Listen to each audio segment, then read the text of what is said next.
أعوذ بالله من الشيطان الرجيم. بسم الله الرحمن الرحيم.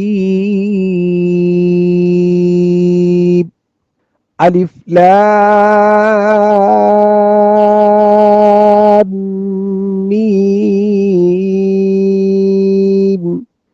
ذلك الكتاب لا ريب فيه هدى للمتقين الذين يؤمنون بالغيب ويقيمون الصلاة ومما رزقناهم ينفقون والذين يؤمنون بما أنزل إليك وما أنزل من قبلك وبالآخرة هم يوقنون أولئك على هدى من ربهم وأولئك هم المفلحون. صدق الله العظیم. سورۃ البقرہ اس کی ابتدائی 5 آیات کی تلاوت کرنے کی سعادت حاصل کی ہے الحمدللہ. سب سے پہلے اس کا مختصر تعارف. سورۃ البقرہ، بقرہ اس سورت کا نام بقرہ کیوں رکھا گیا ہے؟ اس لیے کہ بقرہ عربی میں کہتے ہیں گائے کو. تو آگے جا کر ایک گائے کا واقعہ اس سورت کے اندر آتا ہے. بقرۃ بنی اسرائیل میں سے ایک شخص قتل ہوا اور جس نے قتل کیا تھا وہی واویلا کرنے لگا کہ کس نے قتل کر دیا، کس نے قتل کر دیا. تو اللہ تعالیٰ نے فرمایا کہ ایک گائے ذبح کریں، اس کا گوشت جو ہے اس مردہ کے ساتھ لگائیں، وہ مردہ بول کے کہے گا کہ مجھے فلاں نے قتل کیا ہے. تو اس لفظ کی وجہ سے اس سورت کا نام سورۃ بقرہ رکھا گیا ہے. یہ مدنی سورت ہے. قرآن کی ترتیب کے اعتبار سے یہ 2 نمبر پر ہے اور نازل ہونے کے اعتبار سے یہ سورت 87 نمبر پر ہے، 87 نمبر پر. اس کے 40 رکوع ہیں اور 286 اس کی آیات ہیں. سب سے زیادہ لمبی سورت اگر دیکھی جائے تو یہ سورت ہے. بہت طویل سورت ہے، تقریباً 2.5 پارے بنتے ہیں اس سورت میں. پورے قرآن میں سب سے جو بڑی سورت ہے. اور اب اس کی فضیلت، اس سورت کی فضیلت یہ ہے، فرمایا کہ جس گھر میں یہ پڑھی جائے اللہ تعالیٰ شیاطین سے اس گھر کو محفوظ رکھتے ہیں. بالخصوص اس کی ابتدائی آیات اور آخری 2 آیات روزانہ اس کو تمام حضرات پڑھنے کا معمول بنائیں کہ اللہ تعالیٰ ایک صرف یہ نہیں کہ آپ کو محفوظ رکھیں گے، آپ کے گھر والوں کو ہی محفوظ رکھیں گے اس کلام کی، اس کی تلاوت کی برکت کی وجہ سے. تو یہاں ایک اور بات بھی عرض کرتا چلوں کہ جب گھر نیا بنانا ہو تو سب سے پہلے سورۃ بقرہ کی تلاوت جو ہے وہ ضرور کر لیا کریں. خود تلاوت کرنے کا جو ثواب ہے، جو مزہ ہے، جو لطف آتا ہے، جو ایک سکون آتا ہے ذہنی طور پہ، وہ کسی اور سے کہیں کہ وہ سکون نہیں حاصل ہوگا. اس لیے کوشش کریں کہ خود تلاوت کرنے کی ٹرائی کریں، اور یا اپنے کسی بچے کو کہیں کہ بیٹا آپ یہ تلاوت کریں اور مکمل اس سورت کی تلاوت کی جائے. انشاءاللہ برکتیں ہی برکتیں ہوگی. اس گھر کے رہنے والوں کو اس گھر میں اللہ تعالی ہر طرح کے شیاطین سے محفوظ رکھیں گے. جی اب ہم ترجمہ کی طرف آتے ہیں. بسم اللہ الرحمن الرحیم. الف لام میم. یہ سورتوں کے شروع کے اندر جو الفاظ لکھے جاتے ہیں ان کو کہتے ہیں حروف مقطعات. حضرت سیدنا صدیق اکبر، فاروق اعظم، عثمان غنی، علی المرتضیٰ، عبداللہ بن مسعود وغیرہ جمہور صحابہ کرام رضوان اللہ تعالی علیہ مجمعین کا یہ عقیدہ ہے کہ ان کی مراد جو ہے اللہ تعالیٰ ہی جانتے ہیں.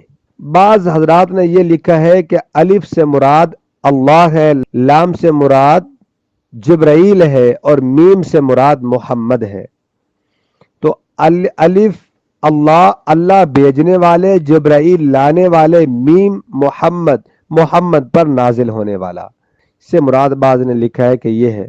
بہرحال واللہ عالم، آخر میں اتنی لمبی تفسیر کے بعد واللہ عالم لکھا ہے کہ اس کی مراد حقیقی مراد تو اللہ تعالیٰ ہی جانتے ہیں جی۔ اس کے بعد ذالک الکتاب لا ریب فیہ، ذالکا یہ اصل میں یہ دور کے لیے آتا ہے۔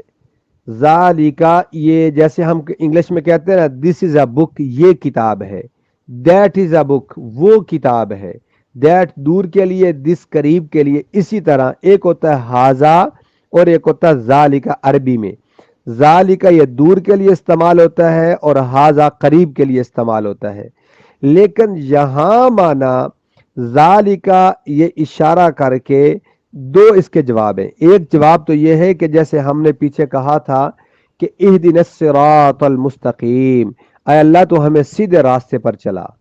کیا کہا تھا کہ یا اللہ تو ہمیں کیا کر، سیدھے راستے پر چلا۔ تو یہاں اللہ تعالیٰ نے فرمایا کہ وہ جو سیدھا راستہ ہے نا وہ اس قرآن کا ہے، اس راستے کی طرف، ذالکا وہ راستہ، یعنی اہدنا الصراط المستقیم جو آپ نے مانگا تھا وہ راستہ، وہ دعا اللہ نے قبول کر لی اور فرمایا کہ وہ راستہ جو ہے وہ سیدھا راستہ یہ قرآن ہے، اس قرآن کو جیسے اس کے احکامات ہیں مکمل طور پہ اس پہ عمل کر لو تم کامیاب ہو جاؤ گے۔ اور دوسرا اس کا جواب یہ ہے کہ عربی کے اندر اشارہ قریب اور بعید یعنی دور اور نزدیک دونوں جو ہے نا ایک دوسرے کی جگہ پر استعمال ہوتے رہتے ہیں۔ ذالک الکتاب، اس کتاب میں، الکتاب سے مراد قرآن ہے، لا ریب فیہ اس میں شک و شبہ کی گنجائش ہی نہیں ہے۔ اب سوال ہوتا ہے کہ نبی کریم صلی اللہ علیہ وسلم جب قرآن ان کو پڑھ کے سناتے تھے تو وہی کفار شک کرتے تھے کہ یہ کلام تو آپ میں آگے جا کے انشاءاللہ ہم پڑھیں گے کہ یہ کلام تو آپ اپنی طرف سے لے کے آئے ہیں، یہ اللہ کا کلام نہیں ہے۔ تو انہوں نے تو شک کیا، آپ نے کہا کہ اس کلام میں شک نہیں ہے۔ اس کا جواب یہ ہے شک کرنے والوں نے تو شک کیا مگر شک ہے نہیں۔ اور ایک اور ہے کہ شک کے لیے قرآن میں 3 لفظ استعمال ہوئے ہیں۔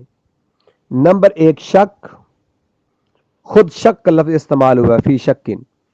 نمبر 2 مریا، فی مریت من لقائہ، 7ویں سپارے کے اندر آتا ہے۔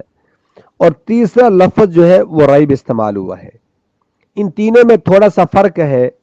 شک کہتے ہیں کہ آدمی کو کسی چیز کے بارے میں یہ 50-50 ہو کہ یار یہ ٹھیک ہے یا نہیں ٹھیک، یا مثال کے طور پہ کسی آدمی نے لاہور جانا ہے، درمیان میں وہ کھڑا ہے، لاہور سے 200 کلومیٹر دور ہے، اب وہاں سے 2 روڈ جو ہیں، 2 سڑکیں ہیں وہ نکل رہی ہیں، اب اس کا 50-50 ہے۔ ایک اس کا دماغ کہتا ہے کہ رائٹ سائڈ پہ چلا جاؤں اس سڑک کے اوپر، اس روڈ کے اوپر، دوسرا اس کا دماغ یکدم کہتا ہے کہ یار میں لیفٹ سائڈ پہ جو روڈ جا رہا ہے اس پہ چلا جاؤں، شاید لاہور اس طرف ہو۔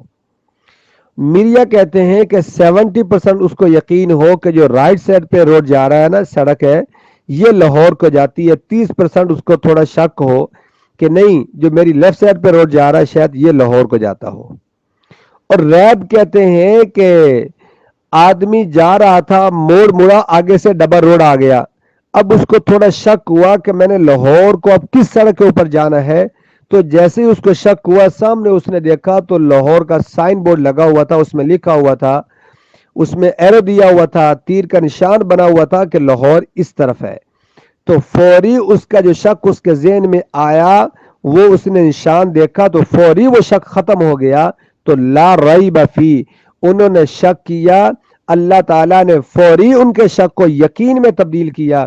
وہ الگ بات ہے، وہ اپنی ضد حد حرامی کی وجہ سے وہ انہوں نے نہیں مانا، وہ الگ بات ہے، لیکن ان کے شک کو یقین کے اندر تبدیل کر دیا۔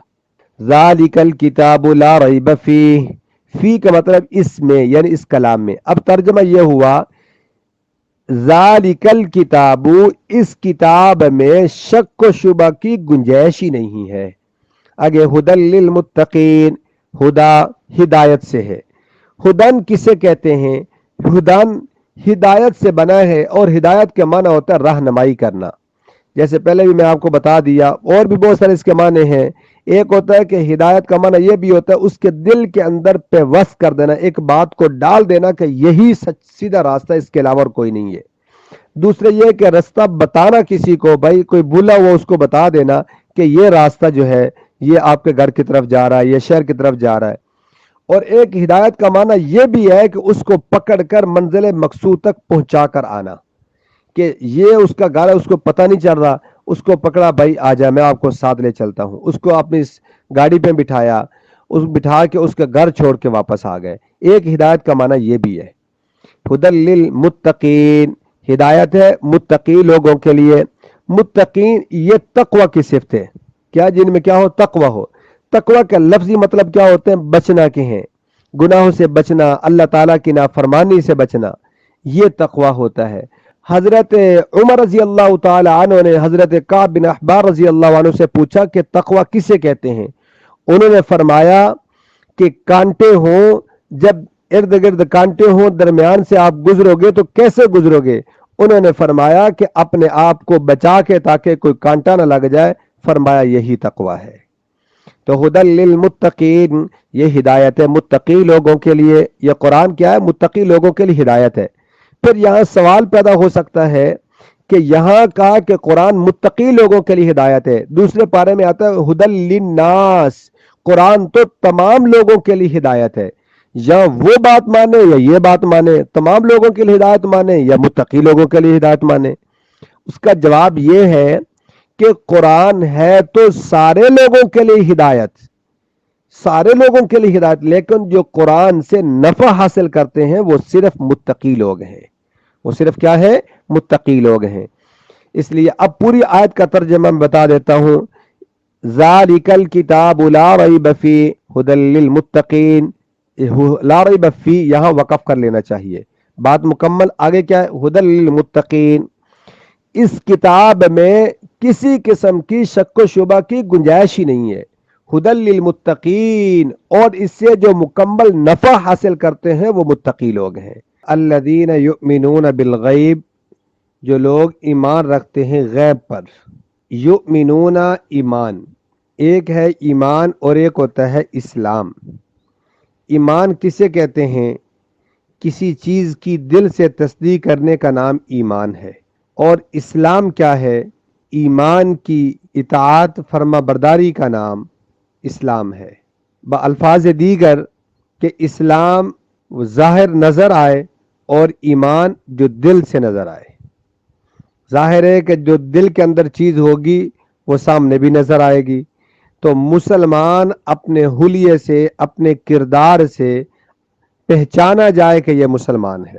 جو ہمارے نبی کریم صلی اللہ علیہ وسلم کہہ دیا کریں صلی اللہ علیہ وسلم نے جو طریقہ، سلیقہ، جو رہن سہن، معاملات، حقوق اللہ اور حقوق العباد ہمیں سکھائے ہیں، ان کے مطابق ہمیں چلنا چاہیے اور ہماری زندگیوں کے اندر یہ سارے احکام نظر آنے چاہیے۔ یہ اسلام ہے۔ اور ایمان کیا ہے؟ ان چیزوں کا دل کے ساتھ اقرار کرنا، یقین رکھنا، یہ ایمان ہے۔ یؤمنون ایمان رکھتے ہیں۔ آگے ہے بالغیب، غیب کا لفظ، غیب کا لفظی مطلب ہوتا ہے ہر وہ چیز، ویسے تو عام الفاظ میں کہتے ہیں نا غیب جو نظر نہ آئے، لیکن تھوڑی اس کی ڈیٹیل کہ لفظی مطلب یہ ہے کہ ہر وہ چیز جو انسان کی نظر اور دوسرے حواس سے، یعنی کانوں سے، دیکھنے سے، سونگھنے سے، تو ان تمام سے کیا ہو؟ وہ باہر ہو، اسے غیب کہتے ہیں۔ آگے لفظ ہے وَيُقِيمُونَ الصَّلَاةَ، اور وہ نماز قائم کرتے ہیں۔ اب الذین یؤمنون بالغیب، یؤمن جو وہ لوگ جو مومن ہیں وہ کیا کرتے ہیں؟ ایمان رکھتے ہیں غیب پر۔ یہ متقین کی صفات بیان کریں، کیونکہ پیچھے کہا تھا نا ھدی للمتقین، یہی لوگ متقی ہیں۔ اب وہ آگے کیا ہے؟ یؤمنون، متقین کی صفات ہے کہ ایمان رکھتے ہیں بالغیب پر، وَيُقِيمُونَ الصَّلَاةَ، اور نماز قائم کرتے ہیں۔ قام یقیم، قائم کرنا نماز کو، اصل میں وَيُقِيمُونَ الصَّلَاةَ، یقیمون اقامت سے بنا ہے، جس کا معنی ہوتے ہیں سیدھا کرنے کے۔ اور نماز کا سیدھا کرنا یہ ہے کہ آداب، خشوع خضوع کے ساتھ ادا کی جائے۔ نماز کے واجبات، اس کے فرائض، اس کے مستحبات، واجبات، ہر چیز کا لحاظ رکھا جائے۔ نماز میں یہ نہیں ہے کہ ہم نماز پڑھ رہے ہیں، کبھی ادھر خارش ہو رہی ہے، کبھی دوسرے کان میں خارش ہو رہی ہے، کبھی ہاتھ چھوڑ رہے ہیں، کبھی کیا کر رہے ہیں، یہ نہیں ہونا چاہیے، یہ طریقہ نہیں ہے۔ پھر کہتے ہیں ہماری نمازیں قبول نہیں ہیں۔ جب ہماری ایسے فرمایا، حضرت اما عائشہ فرماتی ہے نبی کریم صلی اللہ علیہ وسلم ایسا لمبا سجدہ کیا کرتے تھے کہ بعض دفعہ تو ہمیں فکر لاحق ہو جاتی کہ کہیں اب دنیا سے رخصت نہ ہو گئے ہوں۔ کہ فرماتی ہیں کہ ایک دفعہ آپ صلی اللہ علیہ وسلم نے اتنی لمبی نماز پڑھی، اتنی لمبی نماز پڑھی، قیام کیا، پھر اتنا لمبا رکوع کیا، اتنا لمبا سجدہ کیا، لمبی لمبی نماز پڑھا کرتے تھے۔ کہتی ہیں کہ میں نے عرض کی یا رسول اللہ، آپ کے پاؤں پر ورم آ جاتی ہے، سوج جاتے ہیں، تو آپ کو تو اللہ نے جنتی قرار دیا ہے، تو پھر آپ اتنا کیوں کرتے ہیں؟ فرمایا کہ میں اللہ کا شکر گزار بندہ کیوں نہ بنوں۔ تو نماز ایسی ہونی چاہیے۔ صحابہ کرام جب نماز پڑھتے تو اوپر پرندہ آ کے بیٹھ جاتا کہ یہ شاید کوئی درخت ہے، تو آج ہم دور سے پرندے کو دیکھ رہے ہوتے ہیں۔ تو اس لیے اپنی نمازوں کے اندر خشوع اور خضوع لائیں، عاجزی انکساری لائیں۔ اللہ تعالیٰ کو یہ چیزیں پسند ہیں۔ وَيُقِيمُونَ الصَّلَاةَ، الصلاۃ کیا کہتے ہیں؟ نماز کو۔ آگے وَمِمَّا رَزَقْنَاهُمْ يُنْفِقُونَ، رزقنا رزق سے بنا ہے جس کا معنی ہے روزی اور گزارے کا سامان دینا، روزی دینا، گزارے کا کیا کرنا؟ سامان دینا۔ یہاں پر غور کیجئے، رزقنا جو رزق دیا ہم نے انہیں، یعنی وہ متقی جو لوگ ہیں ان کو جو ہم نے رزق دیا، تو یہاں ایک طرف اللہ کی راہ میں مال خرچ کرنے کا ایک حکم ہے کہ انسان کے دل کے اندر جو چیز پیدا ہوتی ہے، محبت ہوتی ہے، انسان اس کو خرچ کرے، اور جو کچھ مال انسان کے یہ کہے کہ جو کچھ میرے پاس ہے یہ سارا اللہ ہی کا دیا ہوا ہے، اللہ ہی کا عطا کرتا ہے، کیونکہ اولاد اور مال کی محبت خصوصیت انسان کو ہوتی ہے، تو اسی خصوصیت کے ساتھ اللہ نے یہ لفظ ذکر کیا۔ اور پھر کیا فرمایا کہ سب سے محبوب چیز اولاد ہے یا مال ہے، تو مال میں سے جو اس کی محبوب ہے اس کو اللہ کے راستے میں کیا کرے؟ خرچ کرے۔ اور اگر ہم اس تمام مال کو بھی اللہ کے راہ میں اس کی رضا کے لیے خرچ کر دیں تو اللہ تعالی ہمیں اس سے بہتر بدلہ دیں گے، یہ انسان کی نیت بھی ہو۔ اور اس میں لفظ ہے وَمِمَّا، من ما اصل میں یہ لفظ تھا کہ اس پر یہ رزقنا کہہ دیتے، جو ہم نے رزق دیا اس میں سے خرچ کرتے ہیں، مما کا اضافہ کیوں کیا؟ اس کا معنی یہ ہے کہ ہمارے دیے ہوئے مال کو بھی پورا پورا خرچ نہیں کرنا، بلکہ اس کا کچھ حصہ خرچ کرنا ہے۔ اللہ کیا کہتے ہیں؟ وَمِن ما، اس میں سے، اصل میں یہ لفظ یہ تھا کہ جو ہم نے ان کو مال دیا ہے اس میں سے خرچ کرتے ہیں، وہ بھی پورا نہیں کرنا بلکہ کچھ حصہ خرچ کرنا ہے۔ اس سے معلوم یہ ہوا کہ انسان اتنا خرچ کرے کہ کسی کے سامنے اس کو ہاتھ پھیلانے کی ضرورت نہ ہو، یہ نہ ہو کہ اتنا سخی بن جائے بعد میں ہاتھ پھیلاتا پھرے لوگوں کے سامنے، ایسا شریعت نے اجازت نہیں دی۔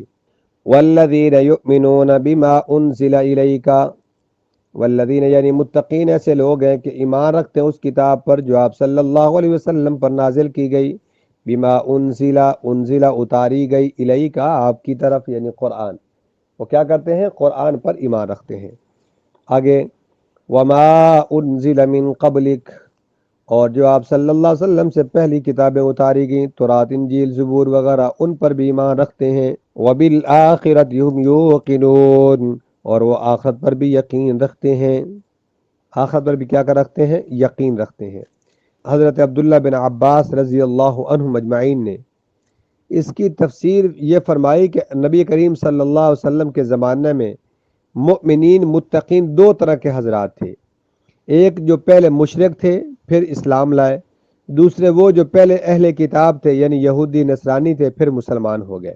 پہلی آیت میں پہلے طبقے کا ذکر ہے، یعنی والذین یؤمنون بما انزل، وہ جو ایمان رکھتے ہیں جو کتاب نازل کی گئی آپ کی طرف، یہ پہلے کیا تھے؟ مشرک تھے، پھر اسلام لے آئے، یہ ان کا ذکر۔ وما انزل من قبلک، اور جو آپ سے پہلے یعنی تورات، زبور، انجیل وغیرہ نازل کی گئی تو اس پر بھی ایمان رکھتے ہیں، یہ کیا؟ دوسرے گروہ کا ذکر ہے۔ کیا تھے؟ اہل کتاب تھے، یہودی نصرانی وغیرہ تھے، پھر اسلام لے آئے، تو یہ ان کا ذکر ہے. اولئک علی ھدی من ربہم واولئک ھم المفلحون. یہی لوگ ہدایت پر اپنے رب کی طرف سے اور یہی لوگ کامیاب ہیں. یعنی اب ایمان کیا ہے؟ ہم نے اللہ کو دیکھا تو نہیں ہے. کبھی کبھی انسان سوچتا ہے اللہ بھی ایسا ہوگا، ہم نے دیکھا تو نہیں ہے. ایمان اسی چیز کا نام ہے، بس بن دیکھے مان لیا جائے.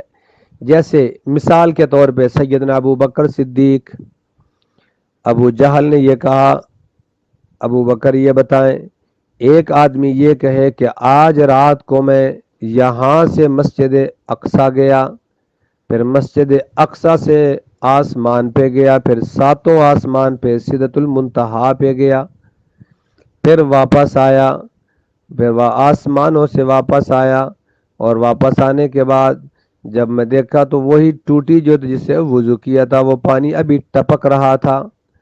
کیا ایسا پوسیبل ہے؟ ایسا ممکن ہے کوئی شخص یہ کہے؟ قربان جاؤ صدیق تیری صداقت پہ.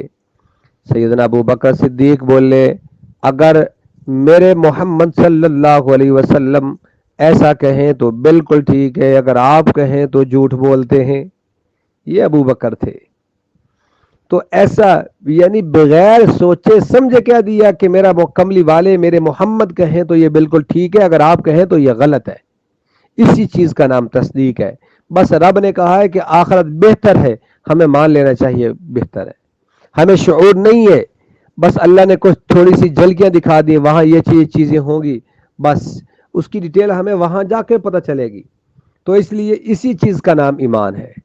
بس نبی کا حکم آ گیا، اللہ کے رسول نے حکم ہمیں دے دیا، کتاب کے اندر حکم آ گیا، بس آمنا و صدقنا، اس پر ایمان لائے، اس کی تصدیق کرے. اللہ ہم سب کو عمل کی توفیق عطا فرمائے. وآخر دعوانا الحمدللہ رب العالمین.